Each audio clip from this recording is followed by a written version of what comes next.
Good afternoon, friends. This is Mike Cash speaking to you from Trinity on the Hill United Methodist Church. It's Wednesday, March the 18th. Now, usually on a Wednesday, things are very busy in this hallway because we're getting ready for Wednesday night Bible studies, children's choirs, children's friends club, sanctuary choir, and all sorts of other things. Well, as you can see, it's very quiet here. One of the reasons that I wanted to speak to you today is so that we can continue to be connected with one another. The strange thing about being in a church that doesn't have any people in it is that the very meaning of the word church in the New Testament, which is ecclesia, means a people that are assembled and gathered together.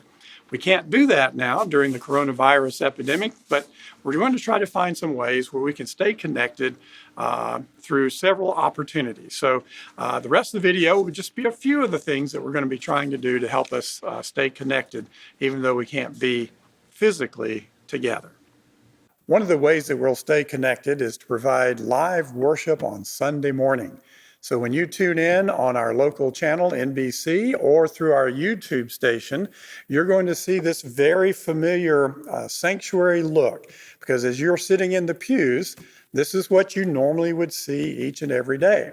The worship team will be up here, and we will have music, and we will have preaching and prayers and Bible studies. Now, the strange thing is going to be this. Our view on Sunday morning will be all these empty pews. And believe me, it is not easy for us to lead in worship without your presence here. But we know that you'll be with us. We know that people are connecting online as well as connecting through NBC. And so as we lead worship, we're in our minds praying on your behalf, we're singing on your behalf, and we're preaching, knowing that you're going to be with us. But you will be missed in these empty pews on each Sunday that we have to do this. So some of the ways that our church is helping everyone deal with social distancing is to have Bible studies that you can do right at your home through your computer. And so on our website, you can go to trinityonthehill.net and go down to the square that says Grow With Us, and that has all of our spiritual disciplines and education opportunities. So when it takes you to that page, scroll down to the bottom, and you'll see Right Now Media, our gift to you. And there's an invitation to Right Now Media. So when you click on that, it'll take you to a page where you fill out a very simple, there it is, simple profile. You'll have to come up with a password. I think we're all used to doing that. And then a little bit of information about who you are. And it says, by checking this box, I affirm that some form I'm affiliated with Trinity on the Hill Methodist Church. If you're listening to me right now, you are now affiliated with Trinity on the Hill Methodist Church. So you just check on that, and it'll take you to a place where you can get your membership. So once you get your membership, then it'll take you to a page that has all the offerings. Here we have personal devotion and small group studies, so choose from amongst those. There's family devotional studies, series on faith, fear, and the sovereignty of God. And then there's the kids shows. Oh, just look at all the many kids shows that you can share with your children.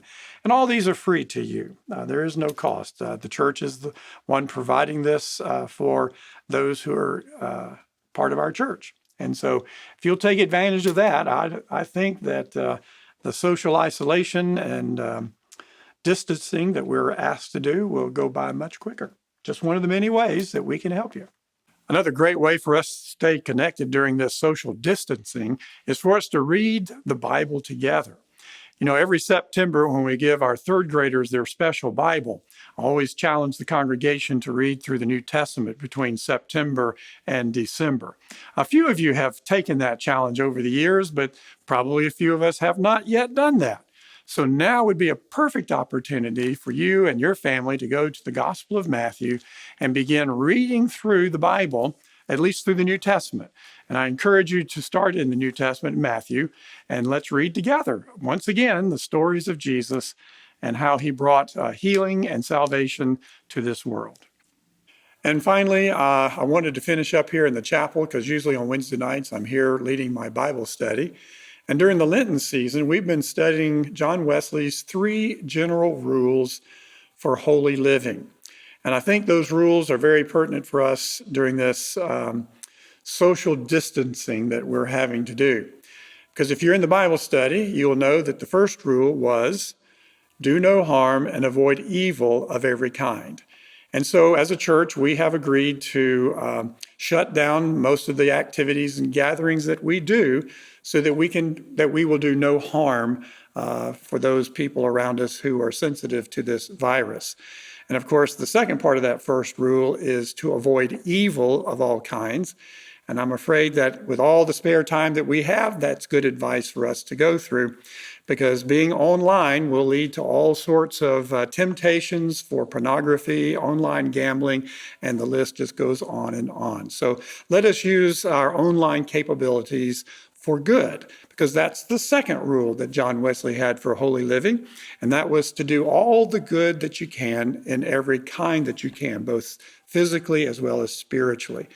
And in that vein, I would challenge us to reach out to one another in our different Sunday school classes, maybe reach out to those who are shut in our nursing homes and our facilities where they have been isolated. A card, a phone call would be wonderful for you to reach out. You have neighbors that are going to be isolated, and perhaps a phone call to them or a note into their mailbox or at their door would be a wonderful way to show Christian love. So let us remember those first two rules. Do no harm, avoid evil of all kind. And the second one is to do all the good that you can in any way that you can. Look forward to once again speaking to you. Maybe on Friday we'll have another chance to talk to one another. Until then, I pray that the Holy Spirit will help you continue to grow in Jesus Christ. God bless you.